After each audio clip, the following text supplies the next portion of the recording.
segunda casa, né?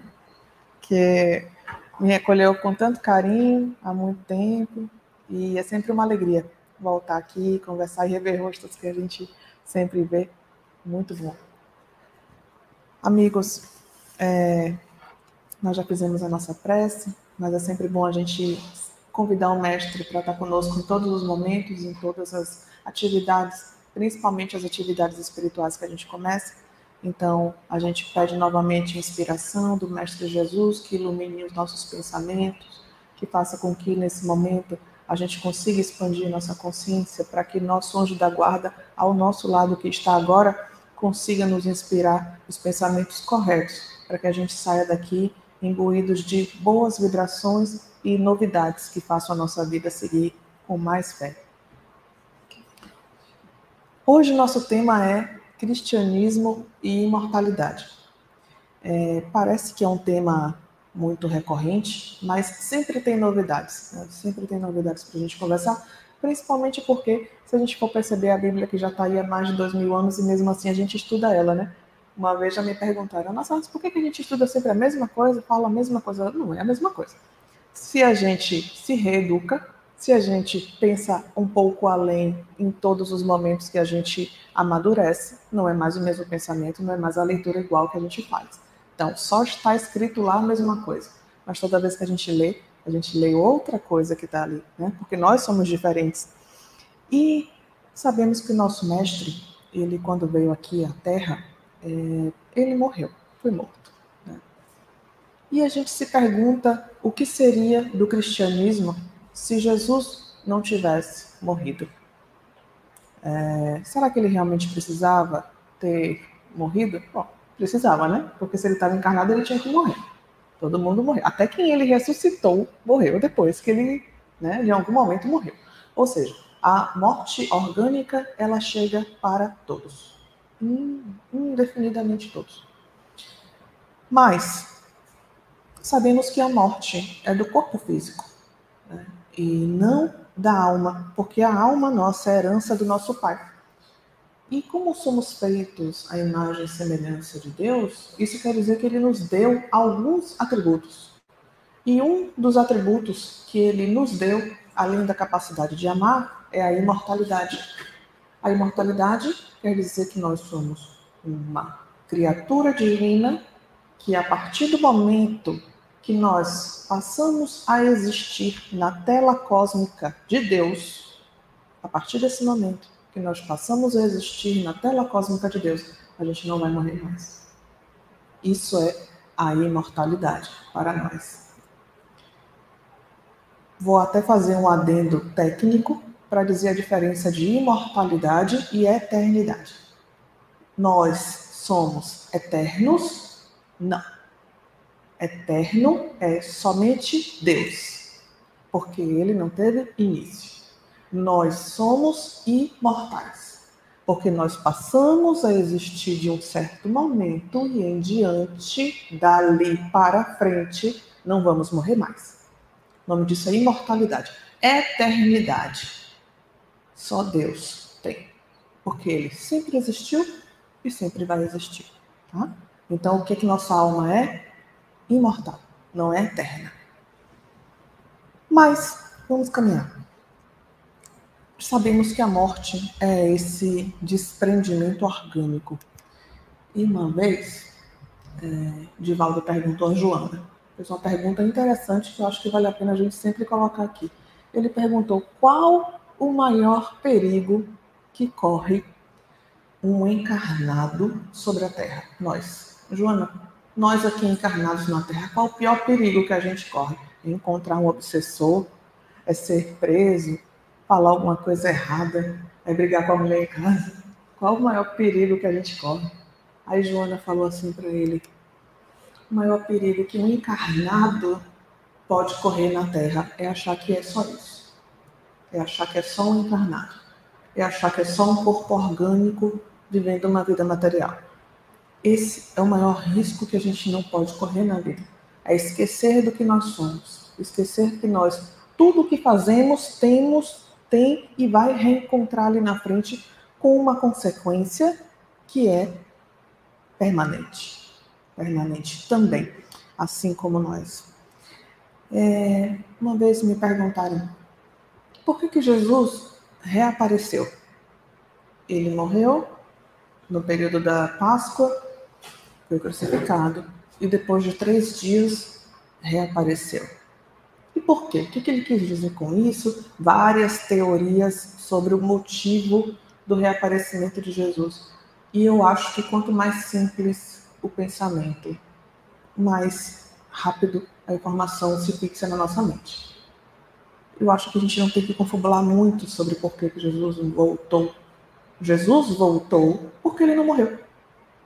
Por que Jesus morreu, voltou, ele reapareceu para Madalena? Por que existe essa reaparição que se chama ressurreição?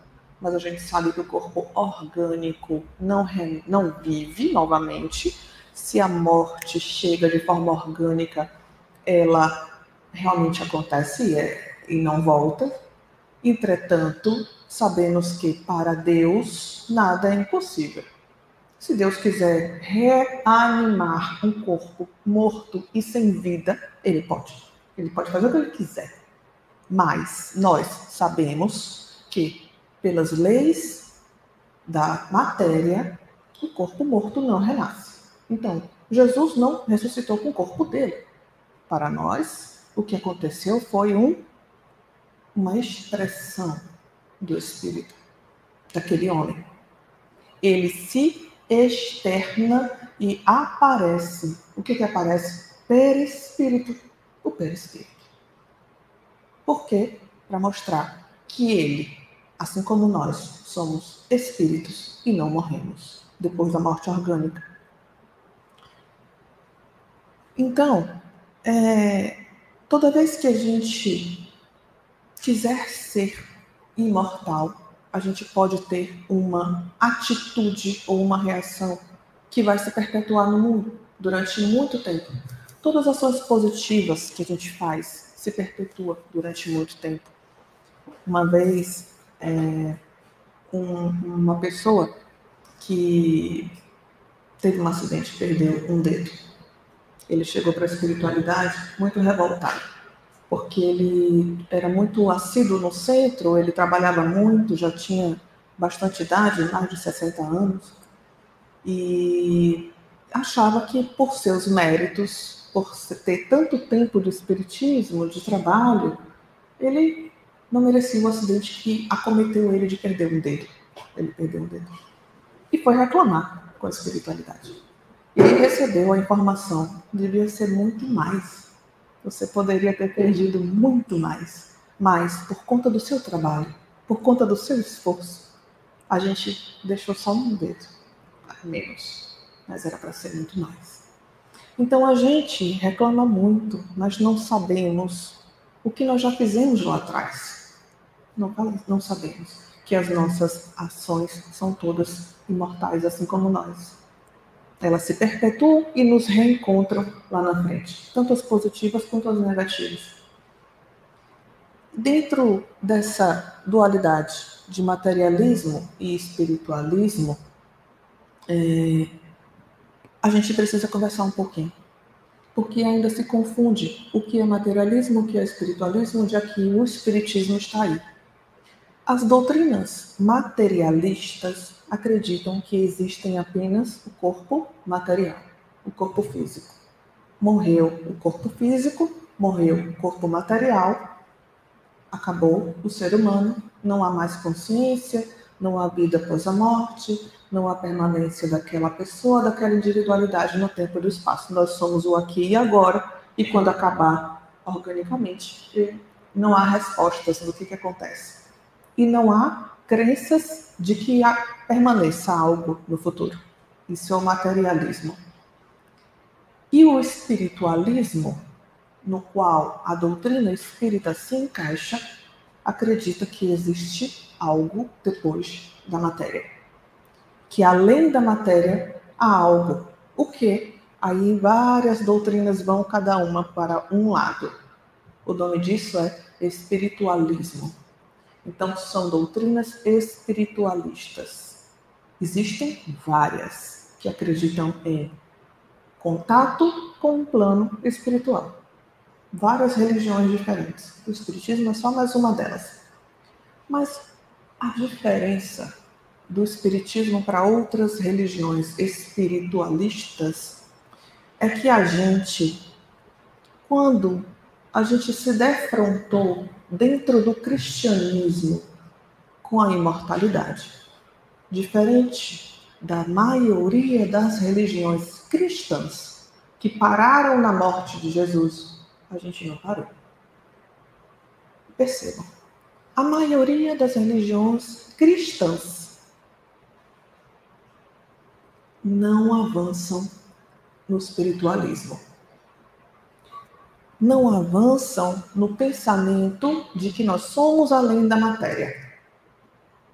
Chegam ali na beira do céu e do inferno, ficam ali sem saber para onde é que a gente vai. Bom, eu não sei exatamente para onde é que a gente vai. Mas assim, eu vou ficar com a informação dentro do cristianismo de que Deus é amor. E nós vamos praticar o amor. Essa é a informação básica que a maioria das doutrinas cristãs estabelecem, porque ali, até esse terreno da matéria, eles conseguem viver com segurança. Ótimo.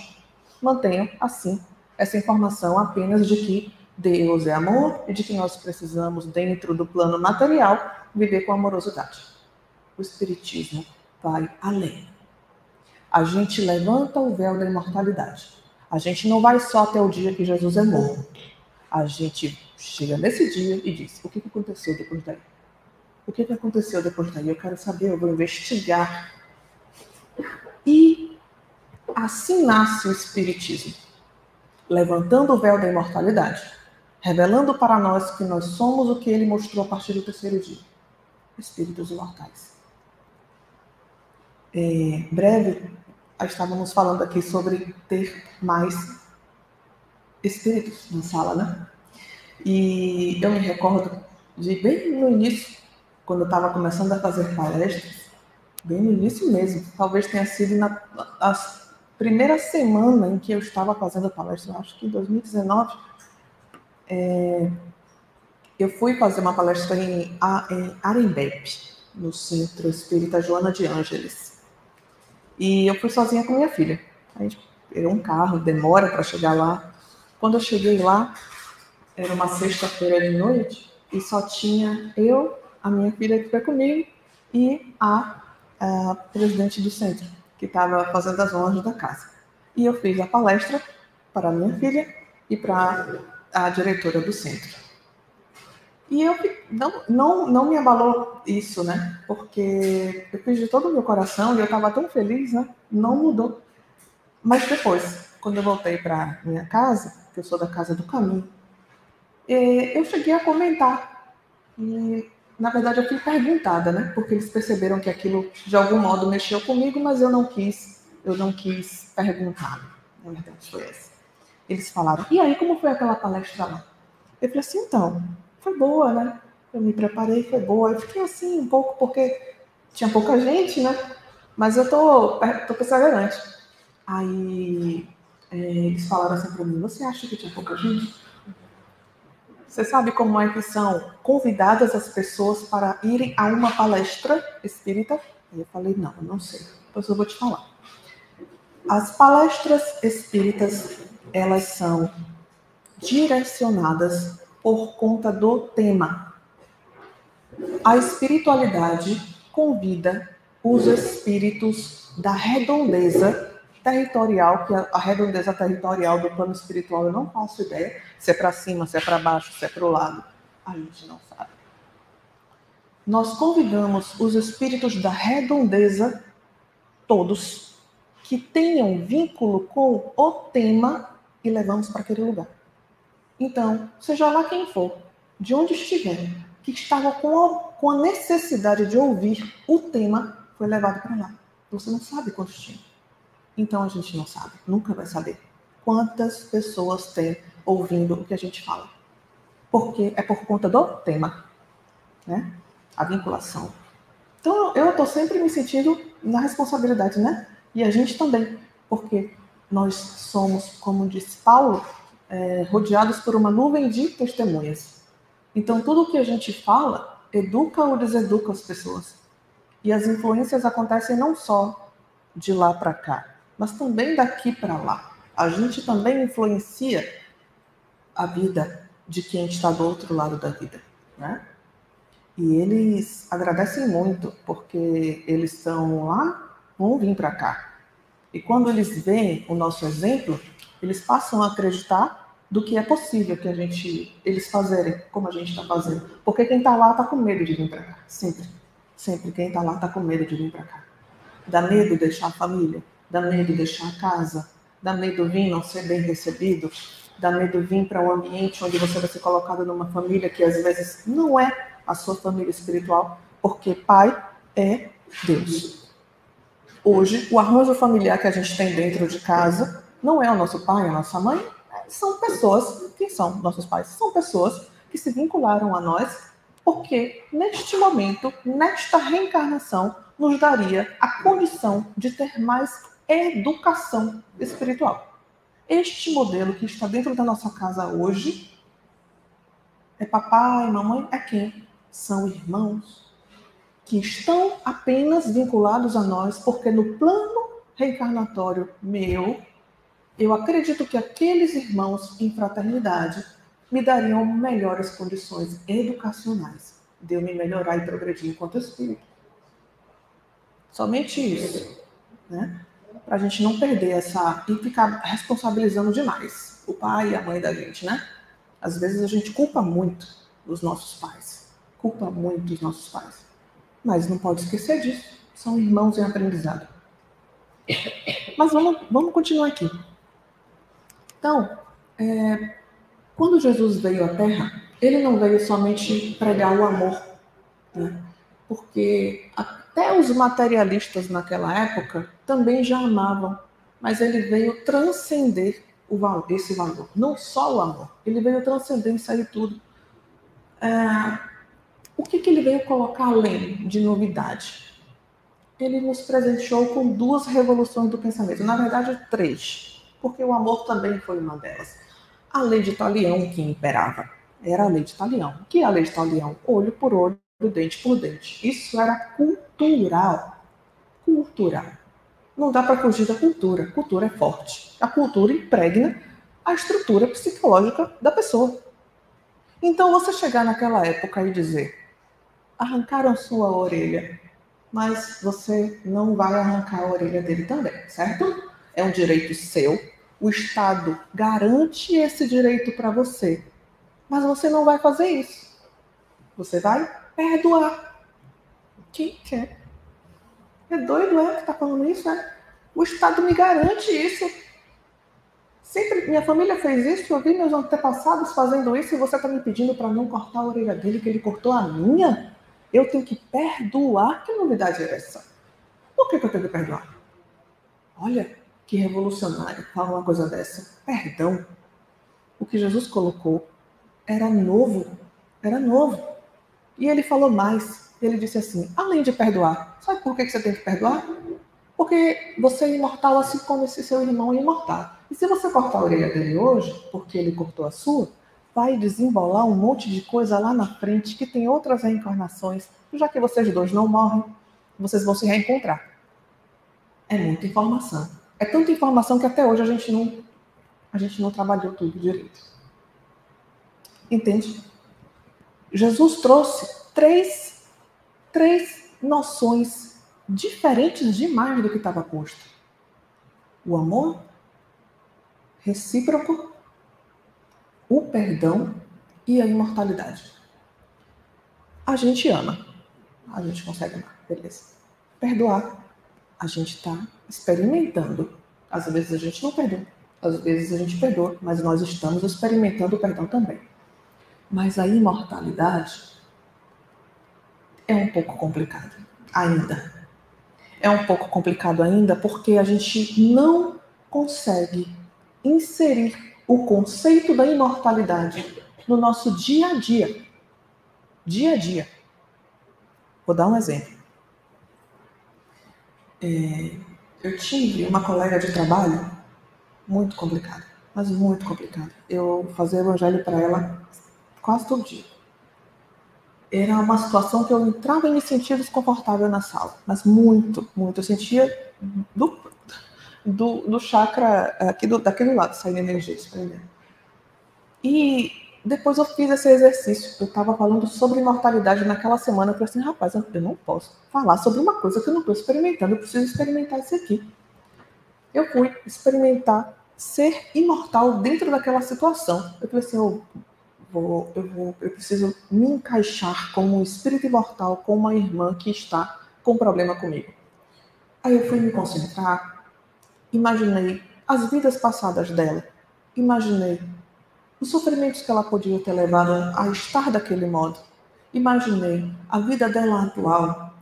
Lembrei de tudo que ela já tinha dito que tinha passado com os irmãos, com a irmã, com o ex-marido, com o marido atual, com o filho, com a filha. Me coloquei no lugar dela. Empatia. E fui imaginando o seguinte, essa mulher, ela é uma filha de Deus tão amada, Jesus que eu amo, ama tanto ela também. E fui, sabe, prospectando ela assim no futuro, vendo o avanço dela também no futuro. E o meu também. A ponto de, depois de uns 15 minutos, de uns 10 minutos, imersa nos meus pensamentos, eu consegui ver nós duas lá na frente juntas. Isso é um exercício de imortalidade. E depois dali, acho que uns 20 minutos depois daquela manhã, eu já respirava diferente, eu já respirava com mais leveza e olhava para ela diferente. Eu não sei se alguma coisa mudou para ela, e até acho que não, mas eu mudei. Eu mudei. Aquela experiência de nos ver como seres imortais, tanto para trás quanto para frente, mudou a mim diante dela. E aumentou minha resiliência, aumentou a minha amorosidade. E é um exercício que eu sugiro que a gente faça sempre. Se colocar naquela situação de forma permanente. Olhar para trás e olhar bem para frente. Mas então, uma vez também eu me recordo que cheguei na Casa do Caminho e falei assim, olha, irmão, eu estou com muitas queixas, quero falar aqui da minha mãe, quero falar do meu irmão, quero falar da não sei o quê. E reclamando. E a espiritualidade, às vezes, vocês sabem que eles são bem incisivos na forma de falar, né? Eles não gostam de perder muito tempo. E aí, falou assim, filha, presta atenção. Esse aqui, esse planeta da gente agora, esse planeta que nós estamos, é um hospital. Você lembra? É um hospital. Aí, um hospital. Ou você aqui vai cuidar, ou você aqui vai ser cuidado. Se você melhorar um pouquinho além dos seus, você vai cuidar deles. Se você melhorar menos do que os seus, você vai ser cuidada por eles. Mas a regra é essa. Ou você vai cuidar, ou você vai ser cuidada. O que você prefere? Aí eu olhei assim, não, eu já entendi. Pode deixar que eu não vou mais perguntar não. Eu prefiro cuidar, porque daqueles que estão lá, Deus vai mais ser cuidada por eles. Tô brincando assim com eles. Mas é uma verdade. É uma verdade. A gente tem que parar de reclamar. E lembrar que se a gente está numa posição de que a gente está cuidando de alguém, é porque a gente ainda está um pouquinho melhor. Mas é só um pouquinho. Jesus falou muita coisa pra gente. E algumas coisas que ele falou só faz sentido dentro do conceito da imortalidade. Porque ele disse assim, nós somos a imagem e semelhança do Pai. Farão tudo o que eu faço e muito mais. Poderão mover montanhas. Aquele que não nasceu de novo não pode ver o reino de Deus. Tudo isso passou a fazer muito mais sentido depois do terceiro dia, quando ele voltou para provar a imortalidade. Porque quando ele estava falando essas coisas todas, a gente ainda não conseguia entender sem o retorno dele depois do terceiro dia. Por isso que era importante ele ter provado a imortalidade. Quando ele fala, nós somos a imagem e semelhança do Pai, quer dizer que nós temos todos os atributos divinos, todos dentro da centelha que foi depositado em nós no momento da nossa criação. Mas a gente não consegue enxergar. A gente não consegue enxergar. É como a semente de uma árvore, que dentro dessa semente pequititica está ali dentro a cor verde da folha no futuro, a cor marrom do caule no futuro. São atributos da árvore no futuro que já estão na semente. Mas se você cortar a semente no meio, você não vai ver a cor verde, nem a cor marrom, mas está lá o potencial do que vai acontecer no futuro. Entende? O mesmo acontece conosco em relação à centelha. São potencialidades que só vão despertar se nós regarmos, cuidarmos, trabalharmos, semearmos em nós mesmos. Quando ele fala assim, vocês vão fazer tudo isso que eu faço e muito mais, que tempo uma pessoa tem para fazer tudo o que Jesus fez numa vida só? Não tem tempo. Não tem. Se a gente já tem 40, daqui a pouco a gente vai ter 30, vai ter 60, daqui a pouco a gente desencarna e não teve tempo de estudar o suficiente para ler tudo, para saber de tudo, nem para trabalhar nossa mediunidade em todos os aspectos. Como que eu vou fazer os milagres que ele fez? Como que eu vou ter todo o conhecimento e acúmulo que Jesus teve? Não dá para fazer isso em uma encarnação só. O que ele está dizendo é, vocês vão reencarnar tantas vezes para acumular conhecimento suficiente. Um dia, vocês vão ser igual a mim. Um dia no futuro, mas nessa não dá tempo para fazer tudo. E as pessoas que morrem de forma prematura? Perderam essa oportunidade? Não é assim. A reencarnação era algo sempre presente nas conversas de Jesus, sempre presente, a reencarnação estava ali. Para que mais claro do que aqueles que não nascerem de novo não verão o reino de Deus? E ele foi mais claro ainda, ele falou que não nascer da água, que nasce da água, que nasce do Espírito. E a gente, hoje, até hoje, está traduzindo tudo o que ele disse. Ele disse que a gente pode mover montanhas. Legal. Só que hoje, o nosso esforço ainda é mover as nossas ideias. A gente ainda não consegue mover ideias fixas na nossa mente. Que dirá as montanhas? Está vendo como é longo? Longo o trabalho de autoconhecimento, de autoaprendizado, de educação, é muito longo. A gente está ainda aprendendo a se dominar. Para depois dominar as montanhas. É longo o processo. Precisa de muitas reencarnações e não precisa ter tanta pressa. Porque a gente não vai morrer mesmo. Todo encarnado, nós precisamos de educação para a moralidade e orientação religiosa para nos lembrar que somos espíritos. A gente precisa dizer para as nossas crianças que nós somos espíritos. A gente precisa lembrar a elas que nós somos espíritos, para que elas se tornem adultos conscientes de que são imortais, de que podem tudo, de que têm todas as qualidades que Deus depositou nela. E assim elas vão crescer fortes. E um dia vão brincar com isso. Como a minha pequena, minha Maria, ela brinca comigo falando assim, Maria, acorda, tá na hora de levantar. Aí ela, mamãe, então, é porque eu tô tão cansada, conversa com o meu espírito que ele não quer levantar. Eu até quero, mas o meu espírito não quer levantar. Tá cansado.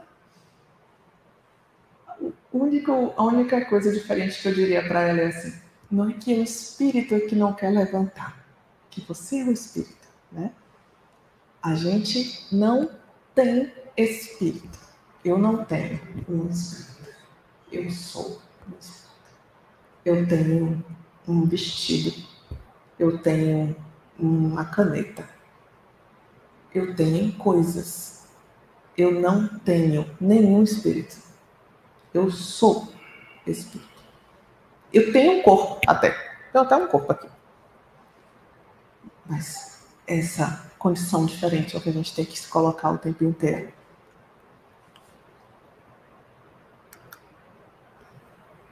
E o que seriam das nossas dores se não fosse a imortalidade? Imagina se as nossas dores fossem permanentes. Imagina se a gente não reencontrasse mais aqueles a quem amamos, quantos amores interrompidos, quantos bebês que morreriam de forma prematura e tão jovens e não teriam mais oportunidade. É isso que seria a vida sem a imortalidade, sem a permanência do que Deus poderia dar para a gente. E onde estaria o atributo da justiça? Questionaríamos a justiça? A gente já até está acostumado a ficar questionando a justiça, né? A gente acredita que Deus é bom, a gente acredita que Deus é onipresente, onisciente, onipotente, a gente acredita, não duvida de nada, né? Que Deus pode tudo, né? Mas toda hora a gente duvida que Deus é justo, porque toda hora a gente fala, mas isso não é justo. E Deus fez isso comigo, Ele permitiu isso comigo, Ele está sendo injusto comigo. Está duvidando da justiça de Deus? Está duvidando do atributo da justiça divina? Porque é com você? Ele não erra. A gente não pode duvidar da perfeição dele. Ele não erra. A questão é que nós não conhecemos os desígnios de Deus. Nós não conhecemos. E o fato da gente não conhecer os desígnios dele, o fato da gente não conhecer os planos de Deus para mim, não quer dizer que o plano dele está errado. Quer dizer apenas que eu não aceito. Pode até não aceitar. Mas existe um plano dele justo que está sendo cumprido e para o qual eu ainda não conheço. E a imortalidade faz com que a gente entenda que a justiça divina, ela é sempre presente. E ela sempre vai ser compensatória. Graças a Deus que existe misericórdia. E a misericórdia abranda os males que a gente faz. Por isso que aquele moço, ele perdeu um dedo só, quando ele poderia ter perdido o braço inteiro ou até a própria vida. Porque tudo que a gente faz é recompensado com mais de 100 vezes o que a gente fez. Um pouquinho que a gente dá é recompensado com mais de 100 vezes do que a gente merecia. E assim é para todo mundo. A gente não consegue imaginar o que é um amor tão grande sobre nós. Pense que Deus ama a gente de uma forma tão perfeita que não tem nada que você faça que diminua o amor dele por você. Nada. Eu posso diminuir o amor que a minha mãe sente por mim se eu maltratar ela? Talvez. Eu posso diminuir o amor que meu marido sente por mim se a gente tiver uma desavença importante? Sim, talvez. Mas não tem nada que eu faça para Deus que diminua o amor dele por mim. Nunca. Isso é uma segurança. Isso é incrível quando você se dá conta de que você está imerso nesse amparo. A sua vida fica completamente sustentada nas mãos da certeza de estar pleno, mergulhado no amor. E é isso que a gente tem que ter. É isso que a gente tem que ter. A paz de que se eu não sei o que está acontecendo, ele sabe. E quando eu estiver mais perdida, é quando ele está me guiando, quando eu não estou mais vendo para onde estou indo. Mas eu nunca vou estar só. E essa segurança em Deus, do amor dele por nós, a gente só tem quando a gente está junto com ele. Estabelece uma rotina permanente de convivência e amorosidade. Fazendo evangelho no lar, orando quando acorda, orando quando reza, orando quando toma banho. E como é que se ora? Com pensamento. Um pensamento simples. Como é que a gente se aproxima de uma pessoa que a gente vai estabelecer amizades? Manda um WhatsApp de vez em quando, né? E aí, bom dia, como tá? Como foi o almoço? E não sei o quê. Por que não faz isso com Jesus? Faz isso com Jesus. Acordei, bom dia. Segue comigo. Vou trabalhar, tô com dificuldade nisso. Senta aqui do meu lado. Faz essa prova comigo. Me inspira nesse momento que eu tô com dúvida aqui no trabalho. Vou para uma conversa importante com a família que eu tenho. Vem comigo, me inspira agora. Não importa se você não está ouvindo. Se você acha que não está ouvindo, está sendo inspirado. E esse vínculo permanente faz com que a gente estabeleça uma relação de confiança. E quando a gente confia, a gente tem fé. A fé, como já dizia Emmanuel, é um trabalho de construção. Ninguém nasce com a fé pronta. Ninguém nasce com a fé pronta. Se você disser, eu não tenho a fé como fulano tem, é normal e é até esperado. Porque cada pessoa tem um caminhar com a espiritualidade diferente. E o caminhar diferente com a espiritualidade traz robusteza de fé diferente. Mas um dia vai ter. E o que seria da parte que cabe a mim dentro da seara do Senhor, se não fosse a imortalidade? Porque uma das perguntas que o Evangelho segundo o Espiritismo nos coloca é essa daqui. Qual é o objetivo da encarnação? O objetivo é chegar à perfeição. E por que nos criar? Por que sermos perfeitos? Porque Deus quer que nós trabalhemos junto com Ele e que a gente coopere na sua criação. A sua criação está onde? Está no universo. Vários planetas, milhares, todo lugar. Qualquer órbita em espírito. E onde é o nosso campo de atuação? É onde você está. Hoje é aqui. Não é lá em qualquer outro canto. Não, o lugar de trabalho é onde você está, onde o seu pé está pisando, é na sua casa, é no seu centro, é no seu trabalho, é onde você está.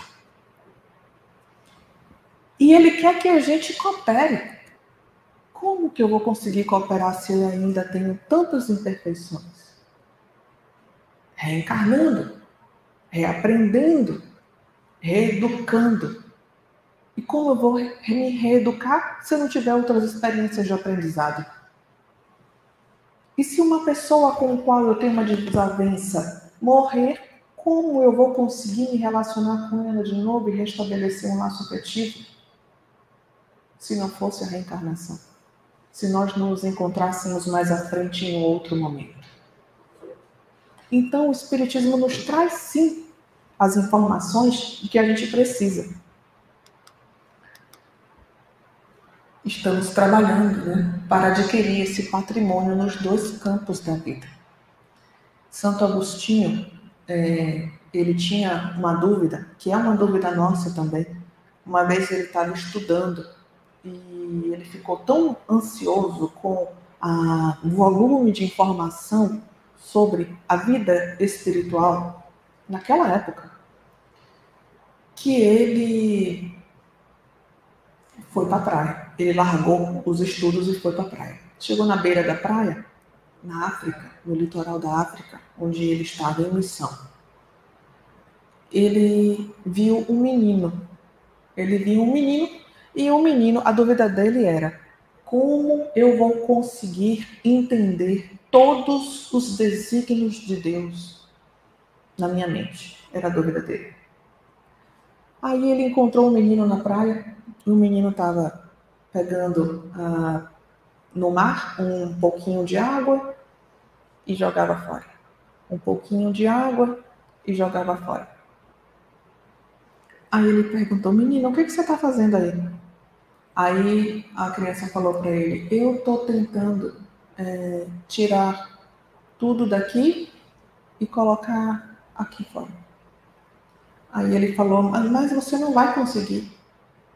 Olha, você não faz ideia do volume de água que tem aí, o oceano é grande demais. A sua mãozinha o tempo inteiro pegando e botando do lado de fora. Você não vai esvaziar o oceano, não.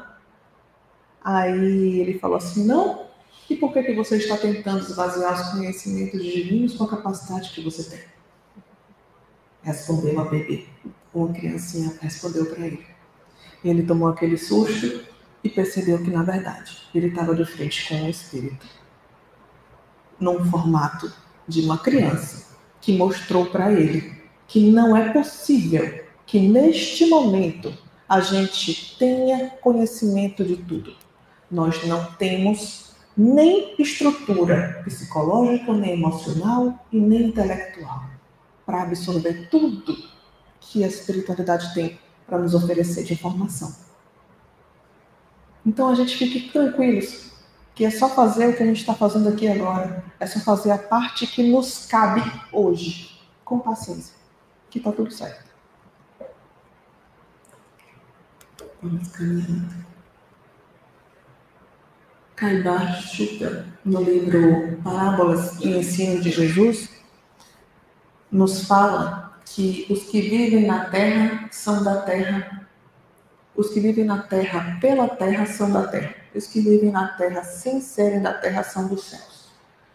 Porque o que ele quer colocar para nós é essa noção de que a gente precisa transcender a matéria o tempo inteiro. Transcender o tempo inteiro. Não dá para viver aqui também na matéria achando que nós somos somente seres espirituais. Não dá. Não dá. Existem necessidades orgânicas que fazem com que a gente se lembre um tempo inteiro que a gente está encarnado. A gente tem que trabalhar, tem que comer, tem que pagar a conta, tem que pagar a escola das crianças. A gente tem problemas reais que são materiais, que dependem de atributos e afazeres materiais. Não dá para a gente viver como se fosse espírito desencarnado. Então, tem coisas que são aceitáveis que a gente continue fazendo. Eu vejo algumas pessoas com muita ansiedade de colocar para si rotinas como se fosse um ser desmaterializado. E não é assim. A gente não vai conseguir isso não, gente. É necessário viver na matéria, lembrando que nós somos seres espirituais, mas atendendo às nossas necessidades daqui. Então, o equilíbrio é sempre o que é recomendado para a gente, né? Deixa eu passar aqui. Eu passei um bocado.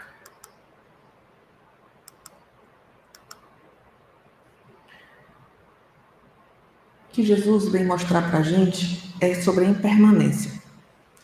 Que a impermanência é o motor da vida material e a estabilidade não pertence a esse plano ainda. E, de fato, a gente se pega, às vezes, com muitas inquietações por conta das surpresas que a vida material nos dá. Mas quis Deus que a ausência de estabilidade fosse o imperativo da vida material. Porque como aqui tudo ainda é impermanente, as coisas que acontecem conosco também são. Toda vez que vem algo na nossa vida que faz com que a gente saia da nossa zona de conforto, a gente reclama. Óbvio que é desconfortável, óbvio que vai fazer com que a gente se mexa, mas só que o objetivo é esse. O que acontece quando a gente entra numa zona de desconforto? Qualquer pessoa se mexe.